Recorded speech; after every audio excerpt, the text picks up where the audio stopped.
নমস্কার বন্ধুরা, আমি অরিন্দম চলে আসলাম আজকে এই মুহূর্তে বিরাট বড় একটা ডিএ আপডেট নিয়ে। আপনারা কিন্তু সবাই জানেন যে ডিএ কেস কিন্তু সুপ্রিম কোর্টে হচ্ছে।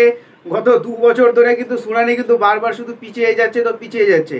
2022 সালে নভেম্বর মাসে লাস্ট শুনানি হয়েছে, পরবর্তী শুনানি কবে কেউ জানে না। বাট উঠে আসলো আবার একটা গুরুত্বপূর্ণ আপডেট। ডেটের পর ডেট কিন্তু চলেই যাচ্ছে, দিনের পর দিন চলে যাচ্ছে। শুনানি কবে হবে ডিএ? চলুন আজকের আপডেটটা জেনে নিই। কনফেডারেশন থেকে বিরাট বড় একটা আপডেট চলে আসছে, ডিএ মামলা শুনানি কবে হবে। সো ভিডিওটা এই জন্য প্রথম থেকে কন্টিনিউ করুন। চলুন। ছড়াচ্ছে চারিদিকে বিভ্রান্তি, সুপ্রিম কোর্টে বকেয়া ডিএ মামলা নিয়ে বিরাট আপডেট দিল কনফেডারেশন। গত গত 8 বছর ধরে বকেয়া ডিএ আদায়ের দাবিতে আইনি লড়াই জারি আছে কেন্দ্রীয় সরকারি কর্মচারীদের। এই আবহে প্রায় সব ক্ষেত্রেই এখনও পর্যন্ত জয়ী হয়েছে সরকারি কর্মচারীরা। তবে বর্তমানে এই মামলা ঝুলে আছে সুপ্রিম কোর্টে। পরপর পিছিয়ে যাচ্ছে এই মামলা। শেষবার এই মামলা শুনানি হওয়ার কথা ছিল 18ই মার্চ, তবে সেদিনও সময়ের অভাবে মামলাটি শুনানি হয়নি শীর্ষ আদালতে। এই আবহে বিগত প্রায় বেশ কয়েক মাস ধরে অপেক্ষায় আছেন বাংলার সরকারি কর্মচারীরা। এই আবহে ডিএ মামলা করা কনফেডারেশন অফ স্টেট গভর্নমেন্ট এমপ্লয়িজের সাধারণ সম্পাদক মলয় মুখোপাধ্যায় একটি ভিডিও বার্তায় স্পষ্ট ভাষায় বলেন, অনেকেই ডিএ মামলার শুনানির দিনক্ষণ জানতে চেয়ে যোগাযোগ করছেন। অনেক সরকারি কর্মীকেই সেই বিষয়ে আমরা জবাব দিচ্ছি, তবে এখন অনেক ক্ষেত্রেই ব্যস্ত থাকার কারণে বা নজরে না পড়ার কারণে জবাব দেওয়া সম্ভব হচ্ছে না। এতে অনেকেই মনে করতে পারেন যে আমরা হয়তো ডিএ কেসটাকে এড়িয়ে যাচ্ছি, বাট সেটা ঠিক নয়।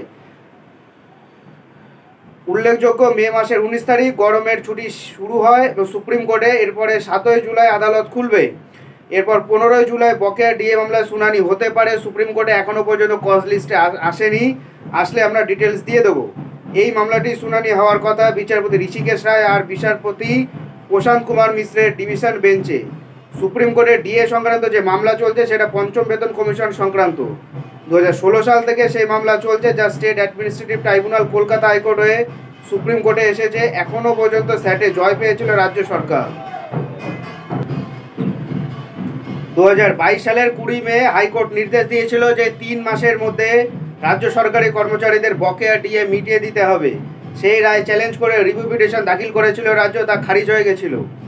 তারই মধ্যে রাজ্যের বিরুদ্ধে আদালত অবমাননার মামলা দায়ের করেছিল 3টে রাজ্য সরকারি কর্মচারী সংগঠন। সেই মামলাটি বর্তমানে সুপ্রিম কোর্টে চলছে।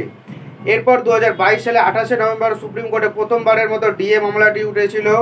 এরপর থেকে একের পর এক তারিখ দেওয়া হলেও নানা কারণে সেটা সম্পূর্ণ হয়নি।